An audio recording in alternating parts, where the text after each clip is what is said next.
Rosalie, may update na ba sa kahihinatnan ng impeachment complaints laban kay VP Duterte?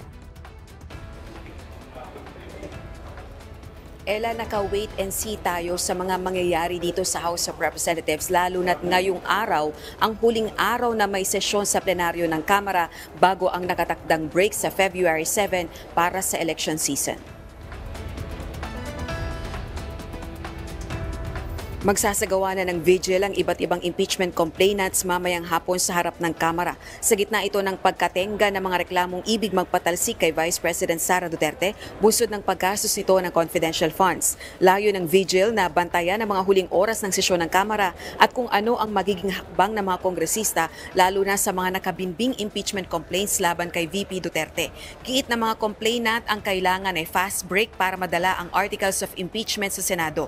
Bago ang vigil, magsasagawa rin ng isang pagtitipo ng iba pang complainant mamayang alauna ng hapon. Samantalang ilang kongresista naman ang nagsabing may caucus o pagpupulong sila ngayong umaga. Pero nang tanungin kung magpapag-usapan ba ang isyu ng impeachment, wala silang masabi. Pakinggan natin ang pahayag ng ilang kongresista. Yan po ang hindi ko pa po alam kung kabilang po ang impeachment sa caucus natin ngayon. Wala pa rin kasi kaming alam, but we were called to attend. Sir, may caucus kayo today? Yes, May caucus kayo today? Oh, there's a meeting. All members. I'm not even sure.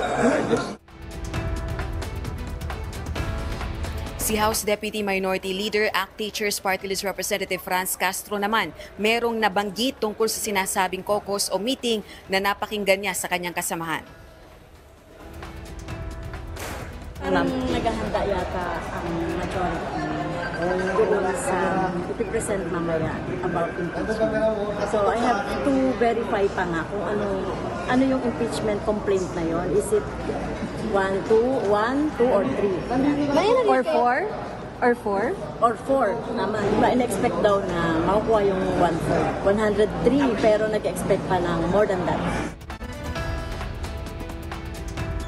Positibo naman ang pananaw ng isang complainant na kaya pang umusad ng impeachment laban kay VP Duterte, lalo na kung maaakyat ito agad sa Senado. Hindi too late ang impeachment, pwede pang ipadala sa Senado at kahit one ground lang. Only one ground needs to convict. Pag one ground lang ang impeachment na itatakel, kaya ng Senado yung 2, 3, 4 weeks. Na itry yun bago magpalit ang bago mag-end ang term nila by June 30 of 2025.